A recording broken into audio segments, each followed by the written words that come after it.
हाल ही में हुए पहलगाम में आतंकी हमले से जहां पूरा देश शोक की लहर में डूब गया था, वहीं अभी 15 दिन भी नहीं गुजरे थे कि हमारी इंडियन आर्मी और इंडियन गवर्नमेंट की तरफ से जबरदस्त जवाबी कार्रवाई के सिलसिले में जहां एक तरफ पूरा हिंदुस्तान खुशियां मना रहा है, वहीं पहलगाम में हुए आतंकी हमले में मारे गए बेकसूर लोगों के परिवार वालों के दिलों के जख्मों को कुछ मरहम मिला। इस सिलसिले में हम आज बात करने आए हैं लखनऊ शहर की अजीम शख्सियत, जिन्होंने हजारों गरीबों के घरों में रोशनी भर दी और आज वो इंसान उनकी आंखों में रोशनी बनकर मौजूद है। हम बात कर रहे हैं अंबर फाउंडेशन के चेयरमैन जनाब वफ़ा अब्बास साहब से। सलाम अलैकुम अब्बास साहब। जी परसलाम। अब्बास साहब, जैसे कि अभी इंडियन गवर्नमेंट ने और आर्मी ने बहुत ज़बरदस्त कार्रवाई करी। जी जी जैसा कि लोग जानते हैं कि आप हमारे रक्षा मंत्री आदरणीय राजनाथ सिंह जी के काफ़ी करीब हैं, जी जी तो क्या कहना है आपका इस जवाबी कार्रवाई के सिलसिले में? देखिए, जवाबी कार्रवाई ये बहुत ज़रूरी थी क्योंकि टेररिस्ट को ये पता होना चाहिए कि आज का हिंदुस्तान चुप बैठने वालों का नहीं है। आपने देखा होगा जो टेररिस्ट ने पहलगाम में हमारे टूरिस्ट पे अटैक जी। किया और 26 लोगों का मर्डर किया वहाँ पे, तो ये बहुत ही बड़ी घटना थी देश के लिए भी और स्पेशली कश्मीर के लिए भी। कश्मीर में धारा 370 जब से हटी जी। तो वहाँ डेवलपमेंट तेज हुआ। जो लोग कश्मीर गए होंगे पिछले 10-12 सालों में, उन्होंने इस बात को महसूस किया हो दोनों टाइम का फर्क। वहाँ पे रोड्स का डेवलपमेंट, जम्मू जाने वाला जो रास्ता है आपका, पहलगाम जाने के रास्ते, और तमाम सारी टूरिस्ट एक्टिविटीज के नाम पे काफी चीजों में डेवलपमेंट और इन्वेस्टमेंट बढ़ रहा था।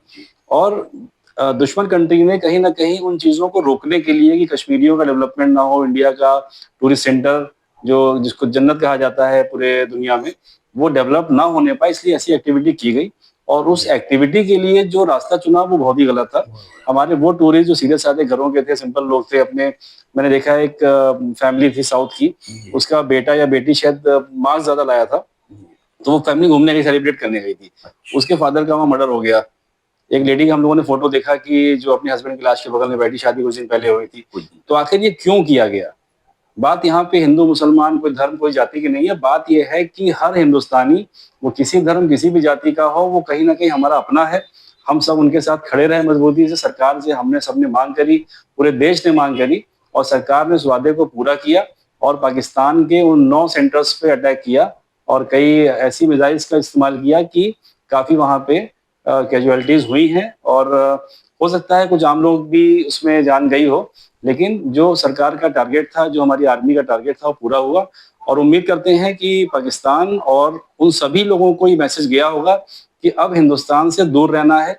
गलत एक्टिविटी उनको जो भी है वो अपने पास रखें, हिंदुस्तान के साथ ये सब नहीं चलने वाला है।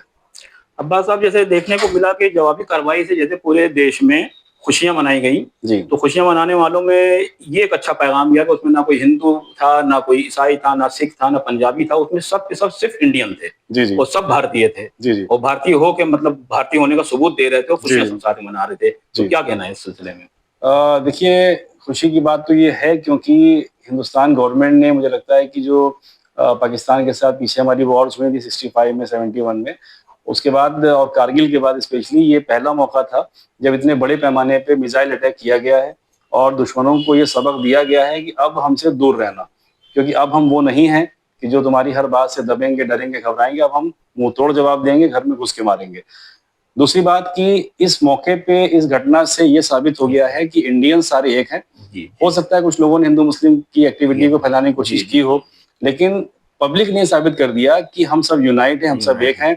इस पे मुसलमान भी खुश हुए, इस पे हिंदू भी खुश हुए, क्योंकि हम सब पहले एक हिंदुस्तानी हैं, उसके बाद में हिंदू मुस्लिम है। क्योंकि जब भी हम किसी कंट्री में जाते हैं, हमसे पूछा जाता है कौन हो, हम बताते क्या, हम हिंदू नहीं बताते, ना मुस्लिम बताते हैं, हम इंडियन है, और उसमें प्राउड फील करते हैं। जी जी जी, बहुत अच्छी बात।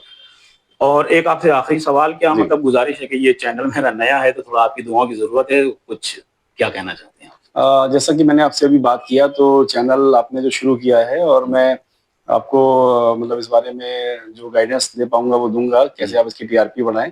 और दूसरा, मैं व्यूअर से भी अपील करूंगा कि जो लोग इस चैनल को देख रहे हों और अगर आप अमर फाउंडेशन से जुड़े हैं, तो आप हमेशा ऐसे चैनल्स को, ऐसे लोगों को मजबूत करिए कि जो सच का साथ देते हैं। और आपके चैनल का नाम भी है सच की आवाज़ है, तो आप सभी लोग इस चैनल को सब्सक्राइब करिए। क्योंकि देखिए, एक बात आप हमेशा महसूस करिए, आप क्योंकि इस देख रहे हैं चैनल को, मैं आपसे अपील करता हूं कि सिर्फ देखकर आगे बढ़ जाने से आप किसी का भी सपोर्ट नहीं कर पाएंगे, आप किसी को स्ट्रांग नहीं कर पाएंगे।